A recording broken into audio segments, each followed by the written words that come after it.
गणनायकाय गणदैवताय गणाध्यक्षाय धीमहि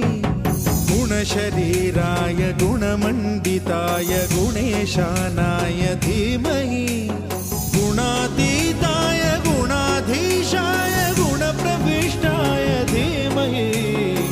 एकदन्ताय वक्रतुण्डाय गौरीतनयाय धीमहि